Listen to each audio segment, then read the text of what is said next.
Astaghfirullah. Bismillahirrahmanirrahim. Assalamualaikum warahmatullahi wabarakatuh. Bismillah wassalatu wassalamu ala rasulillah wa ala alihi wa sahbihi wa mawalah wa la hawla wa la quwata illa billahi wa ba'du. Alhamdulillah, segala puja dan puji hanya milik Allah subhanahu wa ta'ala. Salawat dan juga salam kita hadiahkan kepada Rasul kita Nabi besar Muhammad sallallahu alaihi wa ala alihi wasallam. Hadirin dan hadirat yang dimuliakan Allah subhanahu wa ta'ala, sore ini karena biasa kita mengkaji kitab Umdatul Ahkam, dan sore hari karena temanya tematik, kita akan membahas tentang qurratu aini, penyejuk mata orang tua, yakni harapan orang tua itu ingin mendapatkan anak yang saleh. Ma'asyiral muslimin yang dimuliakan Allah subhanahu wa ta'ala, kita tahu bahwa harapan setiap orang tua yang memiliki anak tentunya,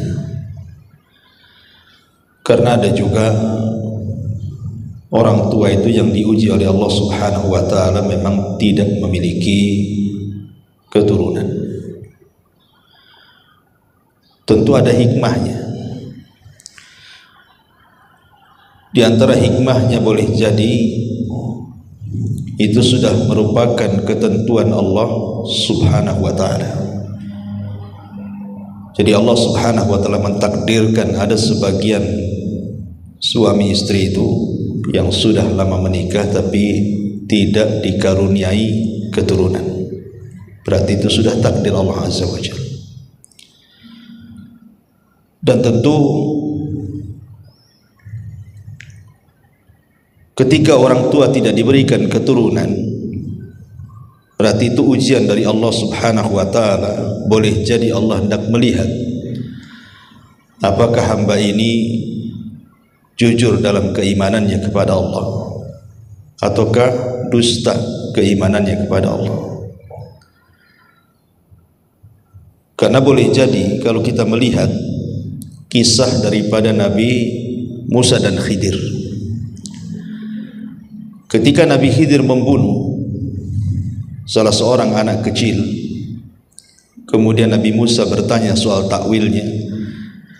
Alasannya karena kalau anak ini besar nanti dia durhaka kepada orang tuanya, boleh jadi kedua orang tuanya akan dibunuhnya, sehingga sebelum itu terjadi maka Khidir membunuh anak itu. Dari sini juga diambil istinbat hukum, boleh jadi Allah subhanahu wa ta'ala tidak menjadikan orang tua itu memiliki keturunan, sebab kalau diberikan keturunan nanti justru anak itu menyengsarakan orang tuanya. Jadi ambil hikmahnya, begitu maksudnya. Jadi sengaja Allah subhanahu wa ta'ala tidak memberikan keturunan. Allah hendak memalingkan bahaya yang akan didapat orang tua tersebut kalau punya anak. Dan tentu banyak lagi hikmahnya, tapi kita tidak hendak bercerita orang tua yang tidak punya anak. Kita bercerita soal orang tua yang punya anak.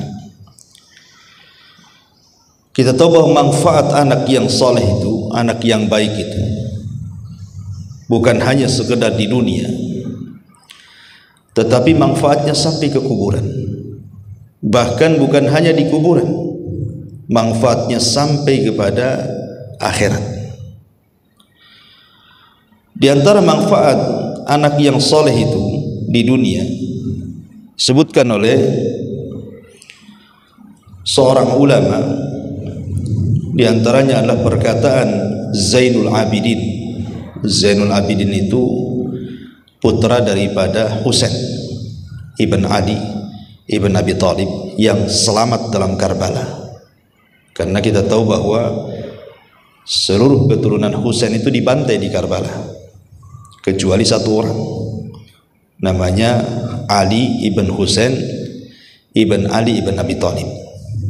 Jadi siapapun yang menasabkan keturunan Nabi dari jalur Husain, maka dia harus melewati Zainul Abidin. Apa kata-kata beliau? Dia mengatakan min sa'adatir rajuli an yakuna lahu waladun yasta'idu bihi. Di antara kebahagiaan manusia itu apabila punya keturunan adalah dia bisa membantu saat orang tuanya sudah tua. Kan harapan kita ini kadang-kadang orang tua, kalau apalagi kalau sudah sepuh gitu ya, sudah usia 60 tahun ke atas, itu kalau bisa anak-anak itu tidak jauh dari kita, ya menolong kita gitu ya, setiap hajat dan kebutuhan. Kalau bisa anaklah yang kemudian sebagai pengganti merawat orang tuanya. Itu semua harapan orang tua seperti itu. Makanya banyak orang tua yang stres ketika sudah tua, anaknya justru tidak membantu dia, justru anaknya menjadi anak durhaka gitu ya. Dan tidak mungkin anak itu membantu orang tua kecuali dia soleh. Sebab kalau anak yang soleh itu tidak perlu kemudian disuruh-suruh kan gitu. Dengan secara kesadarannya pasti dia tahu tanggung jawab bagaimana berbuat baik kepada orang tua. Makanya ada satu kisah menarik di zaman Umar bin Khattab radhiyallahu anhu. Ada orang namanya Kilab ibn Umayyah ibn Askar al-Kinani. Kilab ibn Umayyah ini satu hari dia berjumpa dengan seorang sahabat Rasul namanya Talha ibn Ubaidillah, bertanya soal amalan yang paling tinggi dalam Islam. Maka Talha mengatakan, amalan yang paling tinggi itu engkau berjihadlah, engkau bertempur, atau minimalnya engkau berada di perbatasan, membela kaum muslimin di perbatasan. Maksudnya perbatasan di sini adalah antara perbatasan negara kafir dengan negara Islam. Nah, kamu tinggal di perbatasan. Jadi akhirnya kemudian Kilab ibn Umayyah ini pulang, meminta izin kepada orang tuanya agar orang tuanya mengizinkan dia minimalnya kalaupun tidak berjihad maka tinggal di perbatasan membela negara Islam. Tapi orang tuanya enggak kasih. Sehingga kemudian dia datang kepada Umar bin Khattab radhiyallahu anhu meminta izin untuk diberangkatkan ke perbatasan. Tapi Umar menolak. Alasannya belum mengantongi izin orang tua. Kalau engkau ingin berangkat ke perbatasan atau hendak berjihad, maka kantongi dulu izin orang tuamu. Akhirnya dia balik lagi merayu orang tuanya tuh, supaya dapat izin. Setelah kemudian Kilab ibn Umayyah ini menangis di depan orang tuanya, meminta-minta, mengeluh-ngeluh supaya dapat izin. Akhirnya kasihan orang tuanya, diizinkan. Setelah diizinkan orang tuanya, Kilab ibn Umayyah datang kepada Amirul Mukminin dan mengatakan, ya Amirul Mukminin, orang tuaku sudah mengizinkannya. Sekarang berangkatkan. Maka diberangkatkanlah kemudian Kilab ibn Umayyah al-Kinani ini sehingga menjaga perbatasan kaum muslimin. Setelah kemudian hari berlalu, minggu berlalu, bulan berlalu, sampai tahun. Ayahnya kan sudah tua. Umayyah ibn Askar al-Kinani ini ayahnya sudah tua. Dan di masa itu tidak ada alat komunikasi seperti sekarang. Kalau rindu tinggal telepon, sehingga susah untuk menghubungi anaknya. Sehingga orang tuanya bisa menangis saja, setiap malam menangis saja, menahan kerinduan kepada Kilab itu, ingin berjumpa. Dan orang Arab kalau meluapkan sebuah kecintaan atau kerinduan, maka akan berkumandang syair Jadi bersyair aja tiap malam tuh. Jadi karena terlampau dalam kerinduannya dan menangis setiap saat, dan bapaknya sudah tua, sampai kemudian tanpa terasa tangisan itu menjadikan kedua matanya buta. Jadi bapaknya buta gara-gara terus menangis, memikirkan Kilab ini anaknya. Akhirnya ketika mungkin entah kenapa, kemudian syairnya yang tadinya bicara soal kerinduan kepada anaknya tiba-tiba menyasar kepada Umar dan mengatakan dalam syairnya, awas saja wahai Amirul Mukminin, kalau aku meninggal dan tidak diperjumpakan dengan Kilab putraku, ku tuntut kau di hadapan Allah, katanya. Lah kawan-kawannya dengar, kok bisa menuntut Umar bin Khattab, bukankah dia sudah mengizinkan? Akhirnya dibawalah ke majelis Umar, kata teman-temannya, berkumandanglah kau syair, mudah-mudahan Amirul Mukminin mendengarnya. Akhirnya dia pun mengucapkan syair sampai kemudian mengucapkan, kalau seandainya Amirul Mukminin tidak mempertemukan aku dengan Kilab, ku tuntut kau di hadapan Allah, katanya. Umar kaget kan itu, apa salah dia? Jadi Umar mengatakan kepada Umayyah, ya Umayyah, apa salahku, kenapa kau akan menuntut aku di hadapan Allah? Kata Umayyah, demi Allah, karena engkau sudah memisahkan aku dengan putraku Kilab, katanya. Kata Umar, lah bukankah kau sudah kasih izin? Kau yang mengizinkannya, aku tidak salah kan itu. Tapi Umayyah, ya memang betul kau mengizinkannya, aku mengizinkan putraku kepada Kilab, tetapi aku ini sudah tua dan aku sudah menjadi buta. Kalau seandainya aku meninggal dan aku tidak berjumpa dengan Kilab, tetap kutuntut kau di hadapan Allah, katanya. Jadi Umar radhiyallahu anhu ketakutan kan itu. Akhirnya dia mengatakan, ya sudah, gini saja, tunggu kau beberapa hari di sini, aku akan utus seseorang untuk memanggil putramu Kilab. Akhirnya Umar pun mengirim surat ke perbatasan agar Kilab ini pulang, karena ayahnya sudah rindu dan sudah lama tidak berjumpa. Lah sebelum dipertemukan dengan ayahnya, Umar ini bertanya kepada Kilab, karena melihat bagaimana ayahnya cinta dengan Kilab, menunjukkan anak itu baik sama ayahnya kan. Kalau orang tua rindu senang dengan anaknya, berarti memang anaknya baik sama orang tuanya. Kalau anak jahat tuh mana mungkin orang tuanya rindu kan itu ya. Yang ada kalau tahu kau akan jahat, ku cekik kau dapat bayi-bayi itu kan, biar gak kurang ajar kan itu ya, kalau memang orang tuanya tidak suka dengan anaknya. Jadi Umar bin Khattab radhiyallahu anhu mengatakan kepada Kilab ini, belum lagi dipertemukan, dia mengatakan, ya Kilab, macam mana birruka biwalidaika, berbuat baikmu dengan orang tuamu itu macam mana? Coba terangkan kepadaku, seperti apa? Maka Kilab ibn Umayyah mengatakan, demi Allah wahai Amirul Mukminin, setiap orang tuaku menginginkan sesuatu, sebelum dia memerintahkan aku sudah laksanakan, dan setiap orang tuaku melarang sesuatu, sebelum dia mengucapkan sudah kutinggalkan. Kata Amirul Mukminin, ajib, katanya, luar biasa, zid, kalau gitu tambah lagi, apa lagi?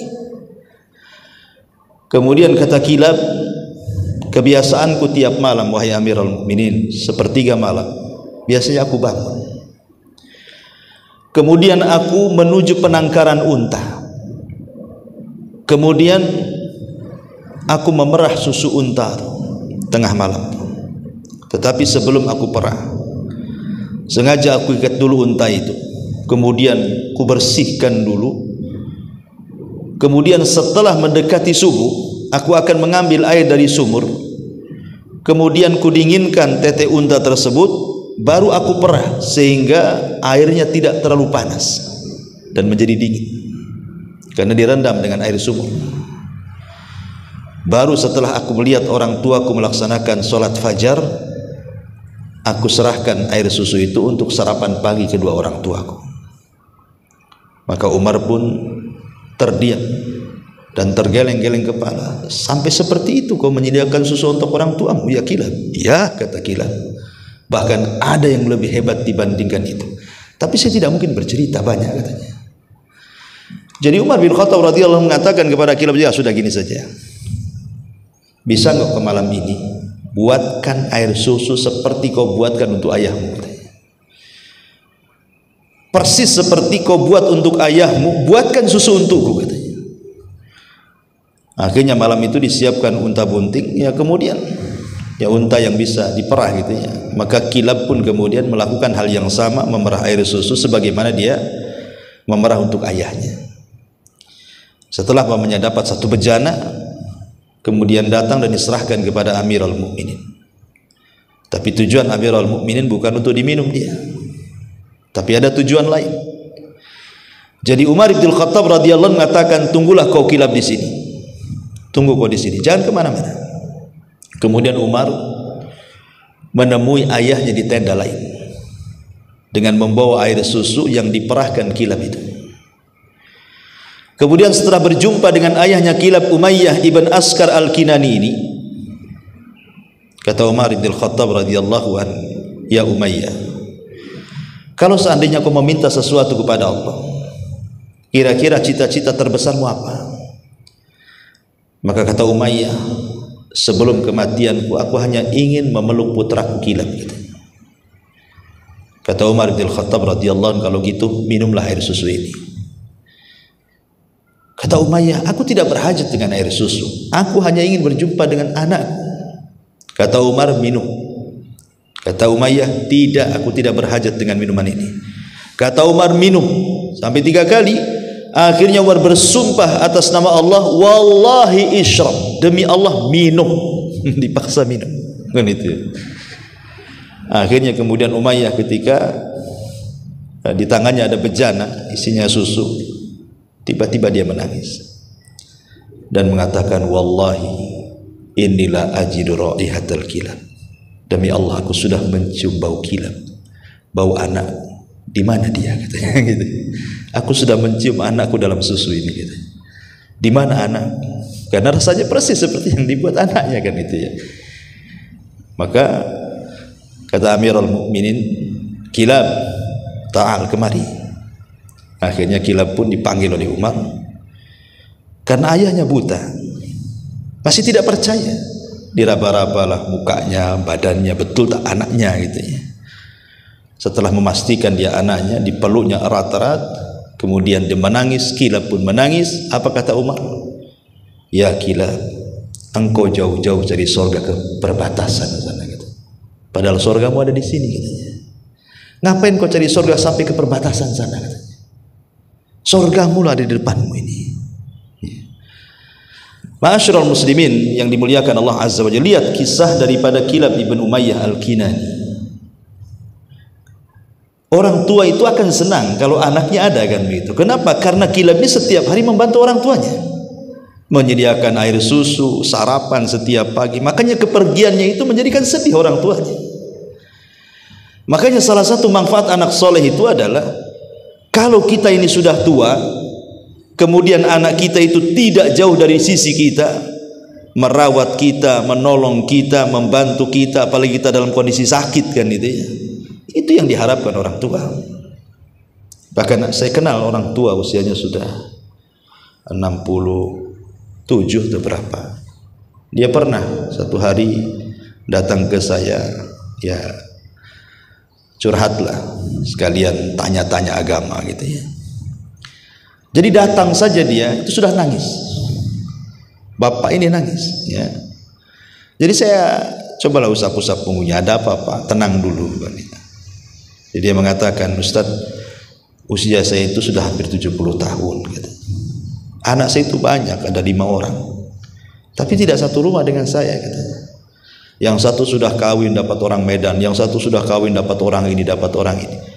Jadi sebanyak itu anak itu tidak ada di rumah Pak, tidak ada. Dan setiap saya telepon mereka suruh pulang, tidak ada yang pulang. Banyak kali alasan katanya. Nah, sekarang saya sudah tua, sudah hampir 70 tahun. Kalau sakit pun pamannya harus ke rumah sakit, bawa BPJS ngurus sendiri katanya. Jadi saya lihat kayak nelangsa gitu, hidupnya itu kayak susah gitu kan. Anak banyak, tapi tidak ada yang di sekitar dia gitu. Sampai dia menangis, ya kan? Sampai saya minta nelponkan anaknya itu, nanti nasihati anaknya. Jadi saya lihat itu betul juga kata psikologi kesehatan itu. Orang kalau sudah tua itu kan kepekaannya tinggi itu, ketakutannya itu tiba-tiba muncul.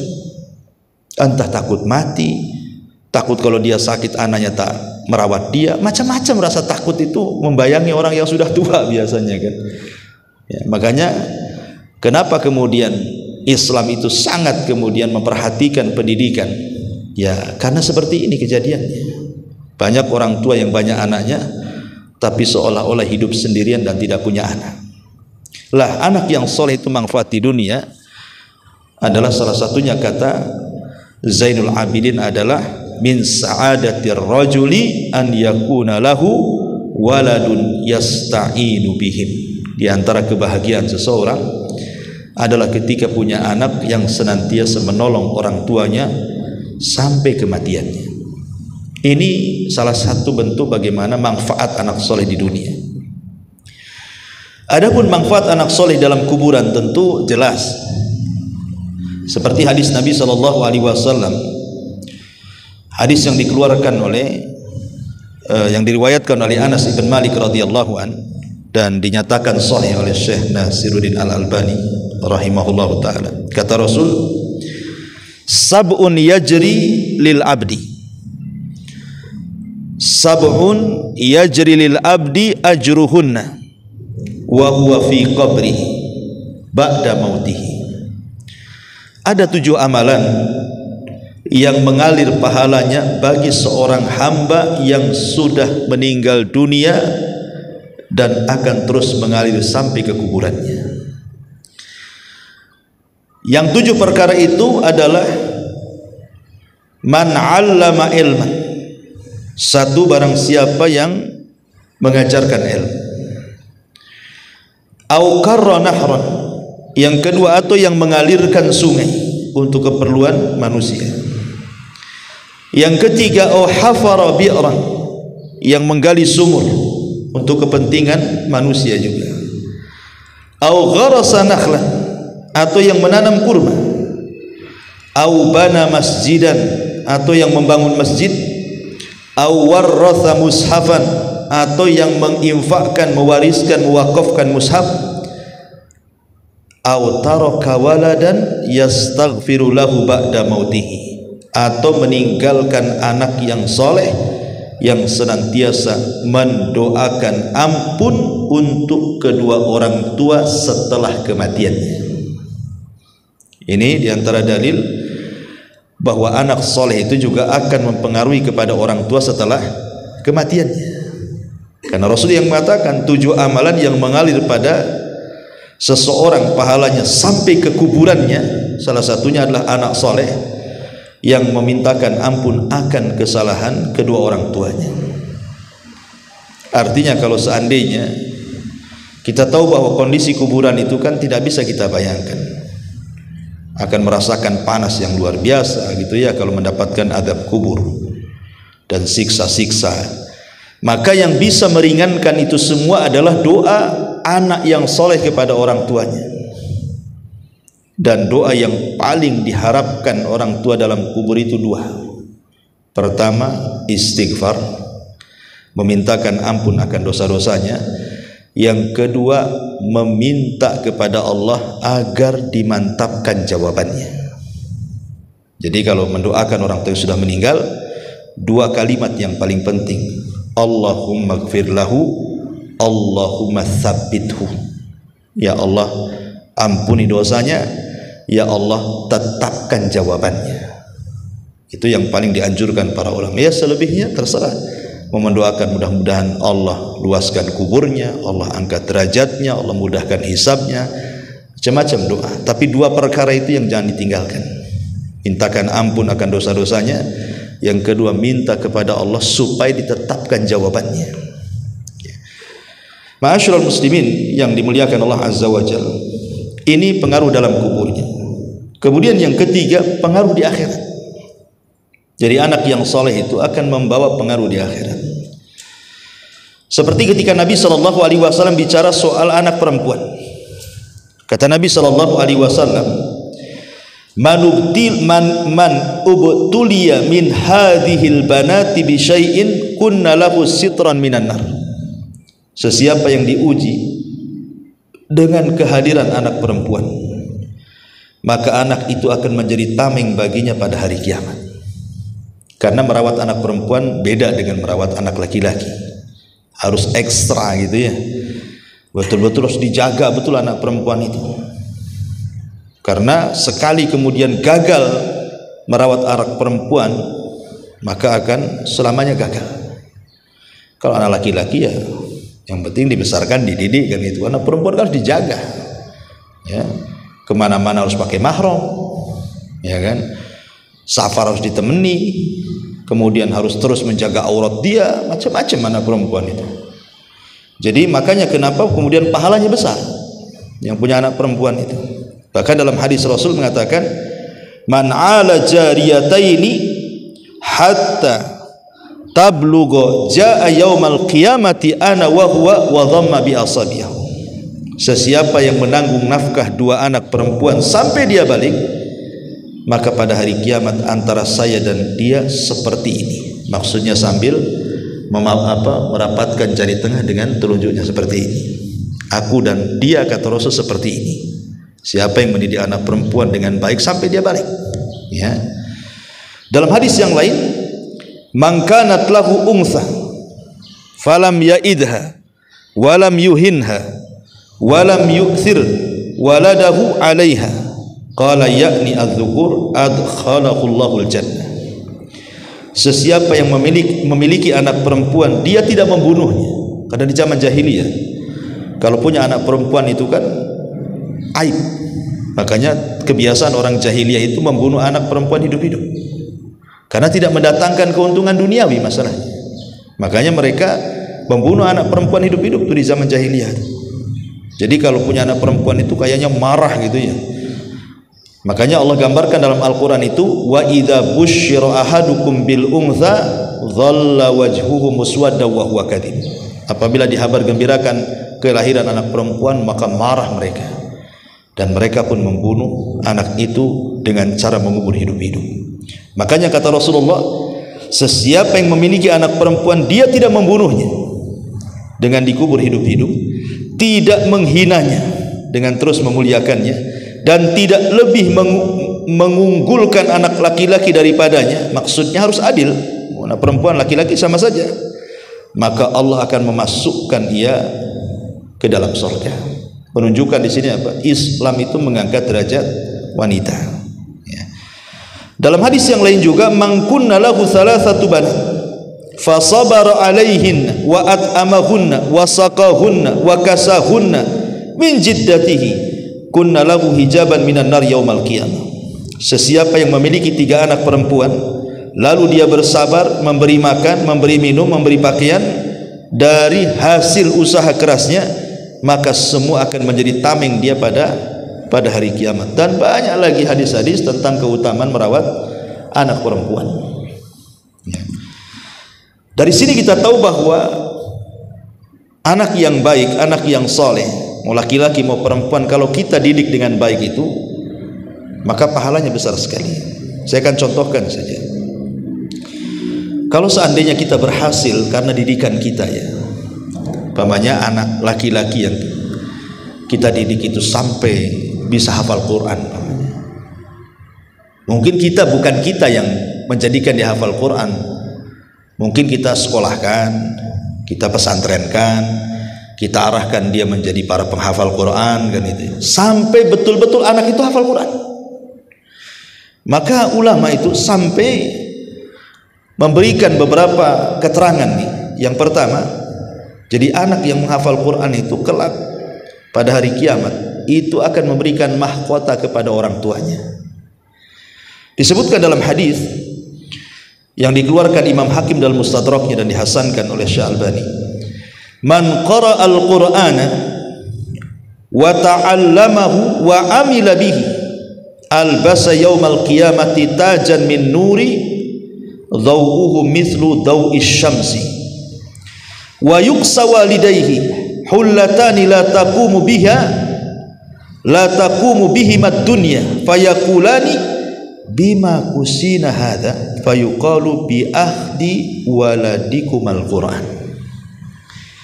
Kata Nabi SAW, barang siapa yang membaca Al-Quran, mempelajarinya, mengamalkannya, kelak pada hari kiamat akan dikenakan mahkota dari cahaya yang sinar kemilauannya seperti cahaya matahari.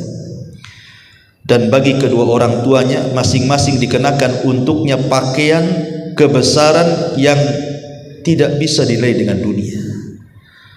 Tiba-tiba kedua orang tuanya mengatakan, ya Allah, kenapa kau pakaikan pakaian ini untuk kami, padahal kami tidak beramal dengan amalan yang tinggi? Maka Allah Subhanahu wa ta'ala menjawab, karena anak kalian berdua belajar dan menghafal Quran. Lihat, Allah Subhanahu wa ta'ala mengatakan, karena engkau punya anak, kau arahkan kepada Quran sampai dihafal Quran. Nah, sekarang kupakaikan kau pakaian yang nilainya tidak sebanding dengan dunia, sampai orang tuanya bingung gitu kan. Aku tidak pernah beramal soleh, kok bisa mendapatkan pakaian seindah ini? Maka Allah Subhanahu wa ta'ala mengatakan, bi akhdi waladikumal Quran, karena engkau sudah mengarahkan anakmu menjadi penghafal Quran. Menunjukkan apa? Anak itu akan manfaat pada hari kiamat kan itu. Kemudian yang kedua, juga disebutkan oleh para ulama, termasuk juga ilmu yang bermanfaat dan amal jariah yang tidak terputus. Jadi kalau seandainya kita ini punya anak, kemudian kita didik ke agama sampai akhirnya, tidak mesti harus jadi ustaz. Boleh jadi dia anak yang soleh, anak yang taat, sholat kan itu, al-amru bil ma'ruf wa nahyu anil munkar. Maka anak yang seperti ini pahalanya akan mengalir, walaupun tanpa dia hadiahkan anak itu pahalanya untuk orang tua, dengan sendirinya mengalir. Jadi kalau anak itu sholat, maka dengan sendirinya pahala sholatnya mengalir kepada orang tuanya. Kalau anak itu baca Quran, dengan sendirinya pahala baca Quran mengalir kepada orang tuanya. Dengan anak ini berzikir, dengan anak ini beribadah, mengalir dengan sendirinya kepada orang tuanya nanti pada hari kiamat. Karena ini masuk pada keumuman hadis Nabi SAW, idza mata ibnu Adam in qata amaluhu illa min thalathin, sadaqatin jariyah aw ilmin yuntafa'u bihi aw waladin salihin yad'ulahu. Jadi apabila anak Adam meninggal dunia, maka terputuslah amalannya kecuali tiga perkara. Tiga perkara tidak akan terputus. Pertama, sedekah yang mengalir.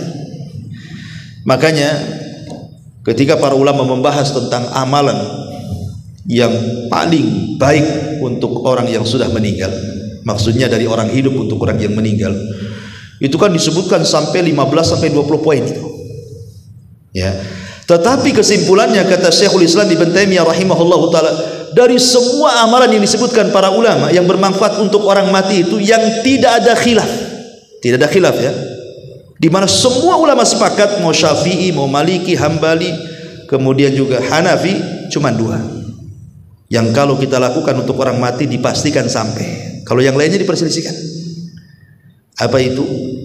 Pertama doa, yang kedua sedekah. Cuma dua. Ini nggak ada khilaf ulama. Kalau kita berdoa kepada Allah supaya orang tua kita diselamatkan, pasti sampai. Kita berdoa agar orang tua kita diampuni dosanya, pasti sampai. Atau kalau kita sedekahkan, kita punya uang, datang ke masjid, ini sedekah untuk orang tua. Kita datang ke pesantren, ini sedekah orang tua. Kita datang ke panti asuhan, ini sedekah, pasti sampai. Ini yang tidak ada khilaf ulama. Adapun yang lain banyak kali khilaf. Seperti haji orang tua, korban untuk orang tua, baca Quran untuk orang tua, itu masalah khilaf semua, itu panjang pembahasannya ya. Tapi khusus dua perkara tidak ada khilaf. Makanya kalau kita ini ingin yang jelas-jelas saja gitu maksudnya ya, supaya sampai pahala kita, inilah dua perkara, berdoa kemudian sedekah. Karena di sini Nabi SAW mengatakan apa? Shadaqatin jariyah, sedekah yang mengalir, au ilmin yuntafa'u bi, ataupun ilmu yang bermanfaat. Di mana ketika kedua orang tuanya masih hidup, orang tuanya lah yang mengarahkan anaknya sampai akhirnya anak itu paham sholat, paham baca Quran, paham macam-macam ya. Walaupun tidak dia yang mengajarkan, tapi kan dia yang mengarahkan ke pesantren, ke sekolah gitu kan. Secara tidak langsung yang menjadikan anak itu cerdas adalah orang tuanya. Lah sebab itulah orang tuanya dapat bagian amal solehnya anaknya. Apalagi kemudian yang ketiga, awaladin salihin yad'ulahu, ataupun anak yang soleh yang mendoakan. Ini yang kedua. Yang ketiga, anak itu akan jadi syafaat. Anak itu akan menjadi syafaat bagi kedua orang tuanya. Jadi menjadi syafaat bagi kedua orang tuanya. Maksudnya syafaat di sini bukan hanya syafaat anak yang soleh saja menolong orang tuanya gitu kan, tapi amalan anaknya juga bisa menjadi syafaat bagi orang tuanya. Jadi umpamanya Nabi mengatakan iqra'ul Quran fa innahu ya'ti yaumal qiyamah syafi'an di ashabihi. Bacalah Al-Quran, karena Quran itu kelak akan menjadi syafaat bagi para pelakunya. Jadi kalau kita yang mengajarkan anak itu Al-Quran, minimalnya Al-Fatihah lah ya, jangan sampai kemudian surah Al-Fatihah itu guru TK pula yang ngajari anak kita. Kalau bisa kita yang ngajar Al-Fatihah, karena Al-Fatihah itu akan dibaca pada setiap sholat masalahnya. Kalau Quran yang lain kan kadang dibaca kadang tidak, tapi kalau Al-Fatihah kan wajib dibaca minimalnya 17 kali sehari. Kalau bisa Al-Fatihah kita lah yang ngajari, jangan orang lain kan gitu, supaya jelas gitu ya amalan itu mengalir. Jadi kalau seandainya karena lantaran bimbingan kita anak itu kemudian jadi gemar membaca Al-Quran, dan Al-Quran itu akhirnya menjadi syafaat bagi anaknya, kata para ulama, Al-Quran yang dibaca anak kita juga akan menjadi syafaat bagi kita yang mengajarkannya. Jadi bukan hanya kepada pembacanya saja, tapi juga akan menjadi syafaat bagi yang mengajarkannya awal-awal. Kalau kita yang mengajarkannya, kita dapat juga. Nah gitu maksudnya ya. Jadi amalan anak soleh juga akan ada pengaruhnya kepada kedua orang tuanya ya. Dan banyak lagi ya, intinya bahwa manfaat anak soleh itu nampak di dunia, nampak di kuburan, dan akan nampak di akhirat. Lalu pertanyaannya ya, bagaimana caranya gitu ya, kita ini mendidik anak itu supaya menjadi anak yang soleh, terutama yang sudah terlanjur, yang mungkin tidak pernah mendidik anak itu. Mungkin setelah anak itu besar baru orang tuanya hijrah, kemudian pengen anaknya baik, tapi kadang sudah terbentuk jahat, susahlah menjadikan anak itu baik. Bahkan ada keluhan-keluhan itu ke saya itu, Ustaz, aduh saya ini kalau nyuruh anak saya sekarang udah SMP kelas 1 katanya, kalau nyuruh sholat subuh itu udah kayak perang dunia kedua itu katanya. Gak bisa itu, perang dulu sama anak itu katanya. Kadang-kadang kita pula dimaki orang tua, dimaki anak gitu, gara-gara nyuruh sholat aja harus perang, nanti ujung-ujungnya dia pula maki kita orang tuanya. Ini kan ujian gitu ya, karena memang sudah salah didik dari awal. Sebab kalau sudah dari awal salah didik ya seperti ini jadinya. Tapi kalau seandainya dari kecil kita didik, diarahkan, insya Allah nggak akan terjadi seperti ini. Biasanya kejadian-kejadian seperti ini sudah nakal, sudah terbentuk nakalnya, mau merubah itu yang sulit tuh biasanya. Makanya para ulama memberikan tipsnya semacam kunci ya, bagaimana caranya merubah anak yang sudah nakal itu. Pertama, tentu tidak ada yang lebih mampu merubah hati seseorang itu melebihi doa. Karena kan anak itu nakal itu tergantung hatinya ya, hatinya baik pasti akan baik raganya, kalau hatinya tidak baik kan raganya tidak baik. Karena Rasul mengatakan ala wa inna fil jasadi mudghah idza saluhat saluhal jasadu kullu wa idza fasadat fasadal jasadu kullu ala wahyal qalb. Jadi pada jasad seseorang itu kan ada segumpal daging, kalau dia baik baik semua tuh raganya, kalau dia jahat jahat semua raganya. Kemudian Rasul mengatakan itulah hati. Artinya kalau memperbaiki orang itu perbaiki hatinya. Kalau hatinya sudah baik, raganya akan baik tuh. Lah sekarang masalahnya yang memegang hati itu siapa? Yang memegang hati itu Allah. Kita tidak bisa memegang hati orang. Yang memegang hati itu Allah.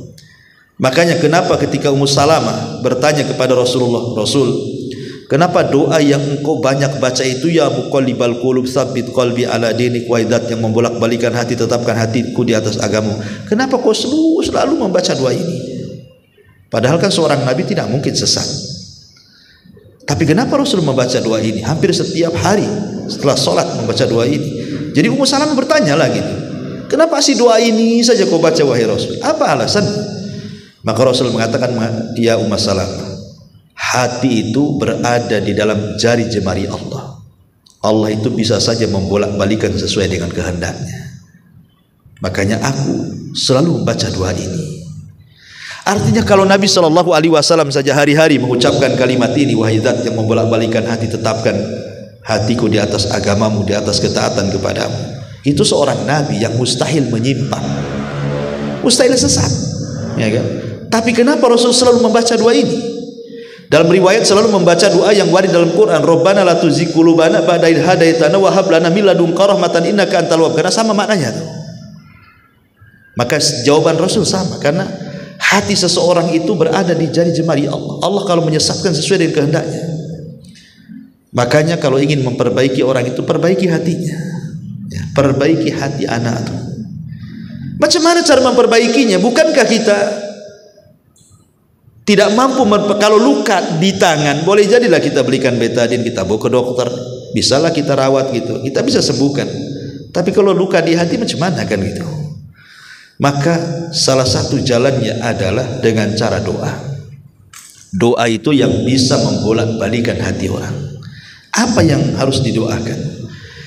Doa terbaik itu adalah doa yang warid dari Al-Quran.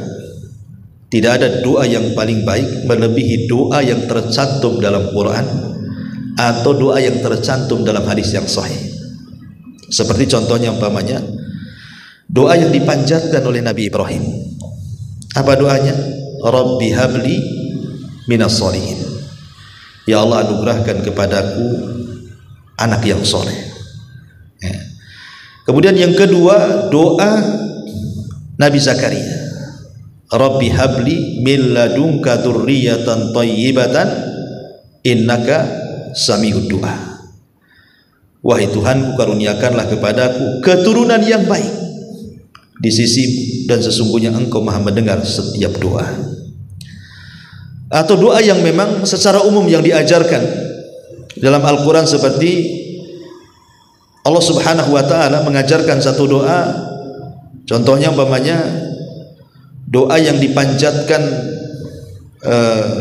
oleh Nabi Sulaiman atau nabi-nabi yang lainnya. Rabbana auzi'ni an ashkura ni'mataka allati an'amta alayya. Ya Allah, anugerahkan kepadaku agar aku bisa bersyukur akan nikmat yang telah Kau anugerahkan kepadaku. Jadi kita ini yang sudah usia 40 tahun, saya atau antum sudah 40 tahun, ya, minta kepada Allah Subhanahu wa ta'ala agar kita bisa bersyukur kepada orang tua kita dengan harapan anak-anak kita bersyukur kepada kita. Itu maksudnya. Jadi kita meminta kepada Allah, ya Allah, supaya aku ini bisa bersyukur, bisa berbuat baik kepada kedua orang tua saya walaupun mungkin sudah meninggal, dengan harapan apa?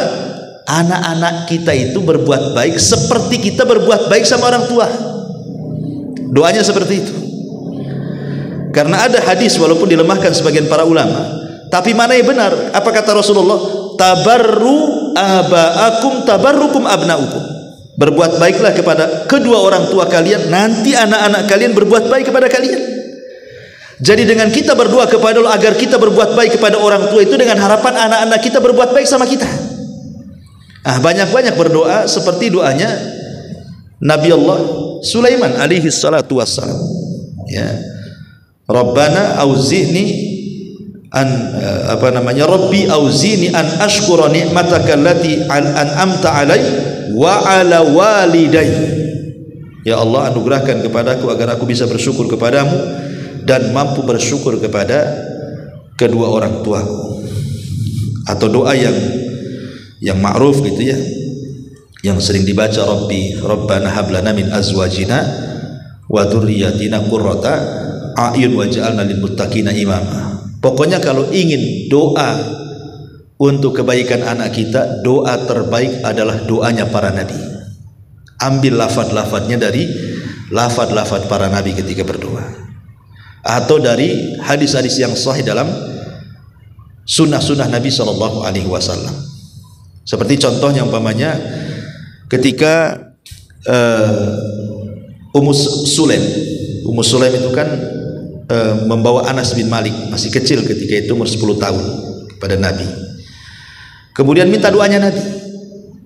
Maka Rasul mendoakan Anas bin Malik yang masih kecil dengan doa apa? Allahumma akthir malahu wa waladahu wa barik lahu fima a'taitahu. Ya Allah, perbanyaklah hartanya dan anak-anaknya, serta berkahilah apa yang engkau karuniakan kepadanya. Itu doanya Rasul kepada Anas bin Malik. Maka betul Anas akhirnya panjang usianya, banyak anaknya, berkah hidupnya, kan itu. Lah kata para ulama, kita boleh mengambil lafadznya dengan cara pamannya mengatakan Allahumma akthir mali wa waladi wa barik li fima a'taitani. Ya Allah, perbanyaklah hartaku, kemudian jadikanlah anak-anakku anak-anak yang soleh, kemudian berkahilah dan karuniakanlah keberkahanmu dalam hidupku. Umpamanya contoh seperti itu, maka boleh kita ambil lafaz-lafaznya. Tapi kalau kita memang tidak hafal, ya ada masalah, namanya kan Allah tahu hajat kita, kan gitu ya. Allah mesti tahu, nggak mungkin tidak tahu ya. Tapi kalau ada yang mengatakan, Ustaz, saya loh tidak berhenti mendoakan anak saya itu setiap sholat, kok enggak juga dia berubah? Ya sebenarnya tidak boleh mengucapkan kalimat itu. Kenapa? Karena salah satu doa itu tidak mustajab adalah ketika istijal. Apa istijal itu? Mengatakan saya sudah berdoa, kok nggak dikabul-kabulkan. Itu justru tidak dikabulkan, itu namanya istijal. Istijal itu mengatakan aku sudah berdoa, kenapa tidak dikabulkan? Itulah kalimat istijal namanya. Tidak boleh orang itu mengatakan seperti itu, justru itu penghalang doa. Tapi kalau bisa kualitas doanya diperbaiki, umpamanya nih, yang biasa habis sholat kita ganti, ambil waktu-waktu mustajab umpamanya. Kapan waktu mustajab? Sepertiga malam akhir, ketika Allah turun langsung ke bumi gitu ya, malaikat juga turun menyaksikannya. Disitulah coba kita ketuk pintu langit itu.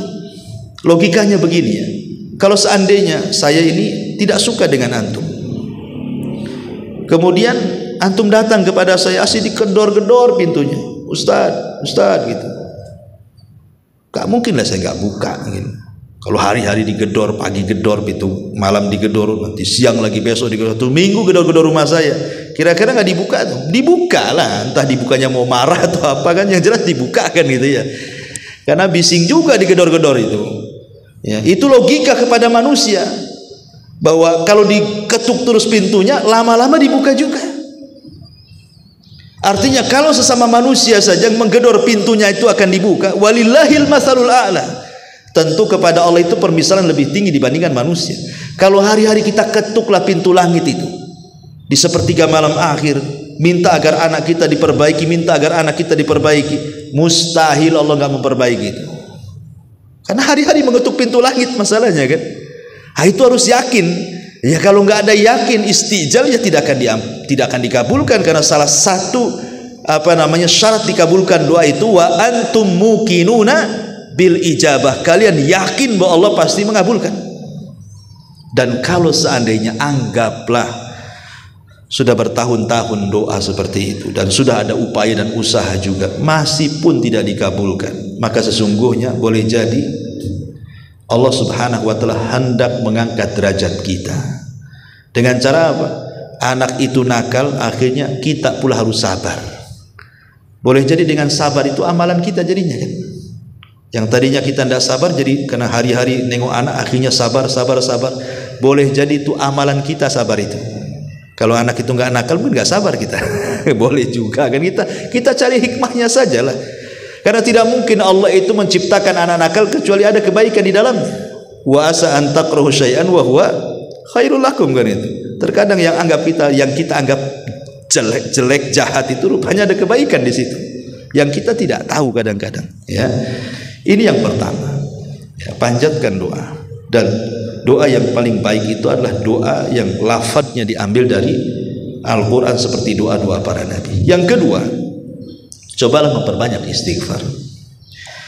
Karena disebutkan dalam surah Nuh, Allah Subhanahu wa taala berfirman, "Istaghfiru rabbakum innahu kana ghaffara yursilis samaa 'alaikum midrara wa yumdidkum bi amwalin wa banin wa yaj'al lakum jannatin wa yaj'al lakum anhara ma lakum la tarjuna lillahi waqara wa qad khalaqakum atwara." Allah mengatakan, maka aku katakan, perbanyaklah istighfar kepada Rabb kalian, karena Dia Zat yang Maha Pengampun setiap dosa. Kalau kalian banyak istighfar, kata Allah, Allah akan hujani kalian, Allah akan perbanyak harta kalian, dan Allah akan berikan keturunan-keturunan yang baik kepada kalian, dan Allah akan jadikan kebun-kebun, sungai-sungai yang tidak akan membahayakan bagi kalian. Lihat bagaimana Allah Subhanahu wa taala menjanjikan dengan memperbanyak istighfar itu akan diberikan keturunan yang baik. Maka karena salah satu fungsi istighfar itu adalah menurunkan rahmat, ikhwan. Apa kata Nabi SAW? Laula tastaghfirunallaha la'allakum turhamun. Kalaulah kalian memperbanyak istighfar, boleh jadi Allah akan turunkan rahmatnya kepada kalian. Mungkin dengan banyak istighfar akhirnya Allah kasihan dengan kita, kemudian merubah hati anak kita, kan tidak tahu ya. Kemudian juga bisa saja karena anak itu nakal terkadang menjadi azab, tidak tenang kita dengan anak kita. Dengan memperbanyak istighfar itu akhirnya anak itu membawa ketenangan. Karena Allah Subhanahu wa taala mengatakan, wa ma kana Allahu mu'adzibahum wa anta fihim wa ma kana Allahu mu'adzibahum wa hum yastaghfirun, kata Allah. Allah tidak mungkin mengazab mereka selagi engkau berada di tengah mereka, dan Allah tidak mungkin mengazab mereka selama mereka masih beristighfar kepada Allah. Di zaman Nabi, para sahabat aman karena Nabi masih hidup. Tapi di zaman sekarang Nabi tidak ada, sehingga keamanan sudah tercabut. Tapi ada keamanan yang kedua, wa makana mu'adzibahum wa hum yastaghfirun. Mereka tidak akan diazab oleh Allah selama mereka memperbanyak istighfar. Ketika keamanan dicabut satu, maka ada keamanan yang kedua berupa istighfar. Lah boleh jadi yang tadinya anak itu jadi azab orang tuanya, ketika memperbanyak istighfar akhirnya menjadi sebuah keamanan. Itu maksudnya, pendalilannya ya. Ini juga ya, kenapa kemudian memperbanyak istighfar ini salah satu memperbaiki anak juga. Kemudian yang ketiga, memperbanyak sedekah. Memperbanyak sedekah. Karena Nabi SAW mengatakan, inna sadaqata sir tudfi'u ghadaba rabbi. Sedekah yang tidak ada yang tahu kecuali kita dengan Allah itu bisa meredam kemurkaan Allah. Boleh jadi Allah sedang menguji kita dengan anak-anak kita, kan itu. Karena sebuah dosa yang kita lakukan di masa lalu, wallahu alam, kita tidak tahu. Tapi dengan memperbanyak sedekah, boleh jadi wasilah sedekah itu memperbaiki hati anak kita sehingga menjadi baik ya. Itu juga kata para ulama seperti itu. Karena Rasul yang mengatakan, dawau mardakum bisadaqah, obati orang yang sakit kalian dengan sedekah. Dan sakit di sini umum. Anak nakal itu sakit jiwanya, makanya dia nakal, kan itu. Tapi dengan sedekah boleh jadi jiwanya diperbaiki, akhirnya jadi sembuh, akhirnya hilang nakalnya. Maka ini salah satu thariqah juga supaya anak itu menjadi baik dengan cara bersedekah. Kemudian juga ad-du'a li ghairi, berdoa untuk anak orang lain. Jadi kalau seandainya anak kita nakal nih ya, anak kita nakal, anak tetangga pula ikut nakal, kita doakan anak tetangga supaya baik. Karena setiap doa kita untuk orang lain kebaikan, maka malaikat akan datang dan mengatakan walaka mithlu, dan engkau pun akan mendapatkan hal yang sama yang kau doakan kepada orang lain. Dan itu disebutkan dalam hadis Nabi SAW, di mana Rasul mengatakan, barang siapa, kata Nabi SAW, da'watul mar'il muslim li akhihi bi dhahril ghaibi mustajabatun inda ra'si malakun muwakkalun kullama da'a li akhihi bi khairin qala al malakul muwakkal bihi amin walaka bimithli. Kata Rasulullah, siapa yang mendoakan seorang muslim dia tidak tahu kalau sedang didoakan, maka doanya mustajab. Setiap malaikat akan berdiri di kepala orang yang berdoa, dan setiap dia mendoakan kebaikan kepada orang tanpa sepengetahuannya, maka malaikat akan mengatakan amin, dan engkau pun akan mendapatkan hal yang sama seperti yang kau doakan kepada orang lain. Jadi kalau kita berdoa untuk diri sendiri kok nggak dikabulkan, kita berdoa untuk orang lain. Karena berdoa untuk orang lain tanpa sepengetahuan dia itu mustajab masalahnya. Ya, di antara sebab mustajab doa itu kita mendoakan orang lain tanpa sadar kita sedang mendoakan dia. Ya Allah, anak itu ya, kok lebih nakal daripada anak saya. Ya Allah, mudah-mudahan dia menjadi anak yang baik, ya, dan berbakti kepada orang tuanya. Padahal anak dia pun nakal juga kan gitu. Tidak ada masalah.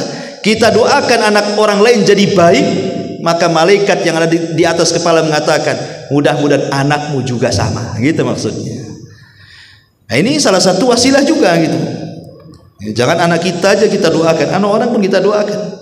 Karena hasilnya sama doanya itu, bahkan mustajab lagi kan gitu. Mustajab, tidak harus nunggu sepertiga malam, tidak harus menunggu di antara dua adzan dan qomat, tidak harus menunggu hari Jumat selepas asar sampai maghrib, tidak usah. Kalau kita mendoakan orang lain tanpa dibatasi waktunya, tapi itu salah satu mustajab doa di situ. Nah, makanya ini juga salah satu wasilah gitu ya. Salah satu wasilah supaya anak kita baik, dan tentunya juga wasilah-wasilah yang lainnya, memberikan contoh terbaik gitu ya. Jangan kemudian nyuruh anak sholat tapi kita pula tak sholat. Ya itu kan nggak mungkin juga. Ibda binafsik, maksudnya mulai dari diri sendiri baru kepada orang lain. Wallahu a'lam. Saya kira cukuplah sampai di sini. Kita buat tanya jawab sedikit, ada 10 menit. Silakan kalau ada yang bertanya.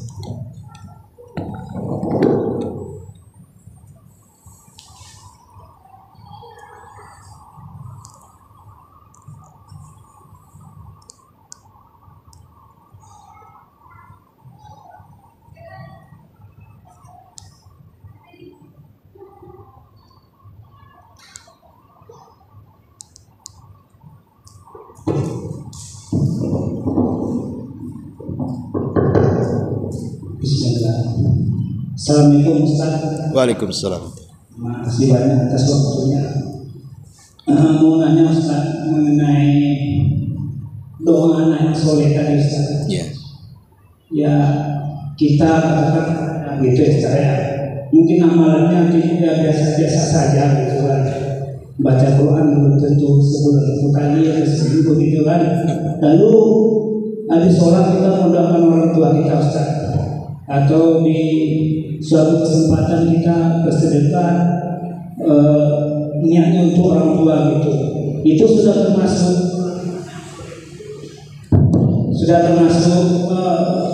doa anak soleh kan Ustaz? Begitulah Ustaz. Ya, alhamdulillah. Sebenarnya setiap amal baik dari anak untuk orang tua itu pasti akan sampai, apalagi dua perkara tadi, doa dan sedekah. Walaupun mungkin anaknya tidak sholat, jarang sholat, meninggalkan sholat, degil bahasa kitanya kan, anaknya itu preman, tapi kalau ingat orang tuanya langsung doa dia sampai, pasti sampai gitu. Tapi amalan maksiat dia ya tidak akan sampai kepada orang tuanya, dia akan menanggung dosa dia dengan maksiatnya saja. Wala taziru waziratun wizra ukhra. Orang itu tidak akan menanggung dosa kecuali ditanggung masing-masing. Jadi dosa perbuatan lain. Anda melakukan dosa ya Anda dapat dosa, ya. Anda melakukan maksiat dapat dosa. Tapi ketika Anda berbuat baik, ya akan jadi kebaikan. Selama ingat satu, memang harta yang disedekahkan itu harta yang halal, bukan harta haram. Karena harta haram gak dapat pahala. Jadi yang disedekahkan betul-betul harta, sekalipun yang bersedekah preman sekalipun. Tapi harta kalau untuk orang tua dia gak mau harta yang jahat, memang betul-betul harta jerih payah dia sedekahkan, dan dia ikhlaskan orang tuanya sampai-sampai. Karena itu disepakati ulama sampai. Ya, tidak ada khilaf ulama masalah niat sedekah itu sampai ya sampai gitu. Dan itu bentuk birrul walidain seorang anak kepada orang tua yang sudah meninggal. Jadi karena besarnya hak seorang anak kepada orang tua itu sampai birrul walidaini tidak ditutup dengan kematian. Jadi bukan berarti dengan orang tua meninggal terputus birrul walidain, tidak. Tetap bisa kita berbuat baik dengan orang tua dengan cara seperti tadi, mendoakan, beristighfar, bersedekah, kan gitu. Adapun yang lain memang diperselisihkan. Seperti umpamanya baca Quran, itu khilaf ulama. Ada yang mengatakan sampai, ada yang mengatakan tidak sampai. Cuman para ulama mengatakan, tapi kalau sifatnya bertawasul dengan amal soleh, maka sampai. Contoh umpamanya Anda baca Quran, setelah selesai baca Quran, kemudian kita mengatakan, ya Allah, kalau dalam bacaan tadi ada pahalanya, saya kirimkan kepada orang tua. Jadi kita mengirim pahala baca Quran itu bukan bacaannya, tapi amalannya. Ya, jadi itu namanya tawasul dengan amal soleh namanya. Nah, itu kata ulama sampai yang seperti ini, tidak ada khilaf. Yang jadi khilaf itu maksudnya kalau dari awal kita membaca Quran, umpamanya mengirim Fatihah atau mengirim apa gitu kan, itulah yang menjadi khilafiyah ulama, sampai atau tidak sampainya. Dalam mazhab Syafi'i sendiri kan khilaf masalah ini. Tapi kalau kita maksudnya mengirim pahala bukan dengan bacaannya, tapi amal soleh baca Qurannya. Jadi selesai baca Quran, kita mengatakan, ya Allah, kalau tadi amal soleh saya baca Quran ada pahalanya, saya mau kirimlah sama orang tua. Gitu maksudnya. Itu namanya tawasul dengan amal soleh. Tapi beda kalau kita ngomong, saya kirimlah bacaan ini ke orang tua, kemudian Anda baca Quran. Nah, itu berarti ngirim bacaan namanya. Ya, tapi kalau selepas baca Quran kemudian kita katakan, ya Allah, kalau dalam bacaan Quran tadi ada pahalanya, saya mau kirim, itu beda. Dia sedang tawasul dengan amal soleh kalau tadi, kalau yang kedua. Tapi kalau yang pertama itu namanya mengirim bacaan Quran. Ini yang jadi khilaf ulama. Ya, sama dengan orang yang haji untuk orang tua, korban untuk orang tua, dan begitu seterusnya ya, secara khusus maksudnya untuk orang tua, itu jadi khilaf ulama. Ya. Walaupun ada yang mengatakan sampai, ada yang mengatakan tidak, tapi yang disepakati ya doa dengan sedekah. Jadi kalau sudah bersedekah, insya Allah sampai, dengan catatan harta yang disedekahkan harta halal, kemudian ikhlas karena Allah Subhanahu wa ta'ala, karena Allah tidak menerima kecuali yang baik-baik, kan itu. Wallahu a'lam.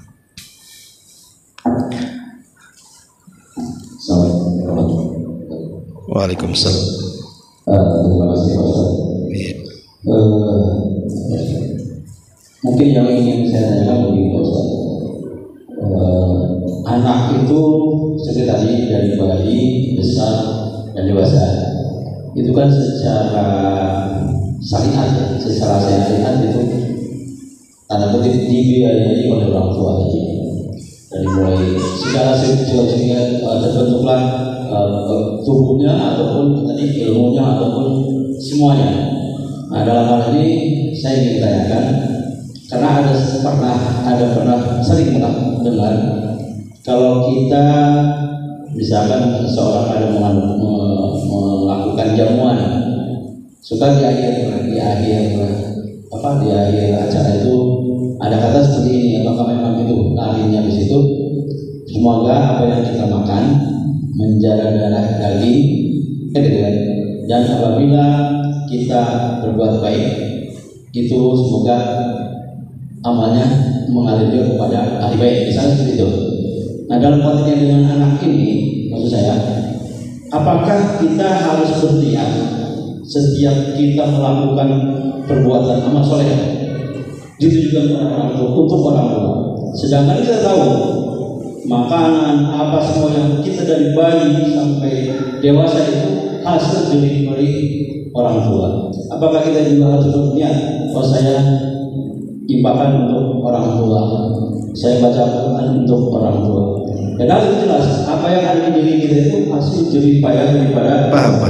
Jadi pertanyaan, apakah kita harus berniat? Siap. Terima kasih. Ya, alhamdulillah, ada amalan itu yang harus diniatkan, ada amalan itu yang tidak harus diniatkan. Jadi ada dua. Ya, ada amalan itu jadi amalan karena niat.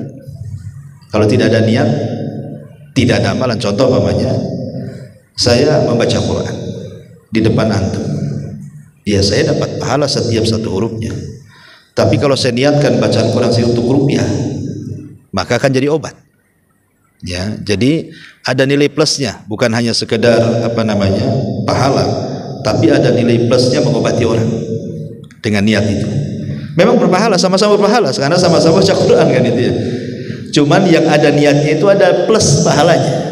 Bukan hanya dapat pahala setiap satu huruf 10 kebaikan, tapi ada nilai plusnya apa? Bisa mengobati. Dengan niat itu.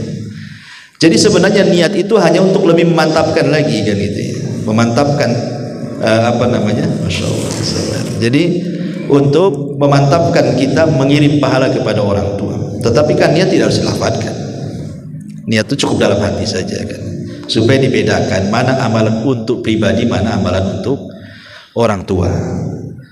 Tetapi sebenarnya secara umum apapun yang dilakukan anak itu pasti akan sampai kepada orang tua, karena Rasul yang mengatakan sesungguhnya engkau itu bagian daripada usaha orang tuamu. Kan begitu, sesungguhnya engkau itu bagian usaha orang tuamu. Adanya kamu itu karena adanya orang tua gitu maksudnya. Kalau nggak ada orang tua nggak ada kamu.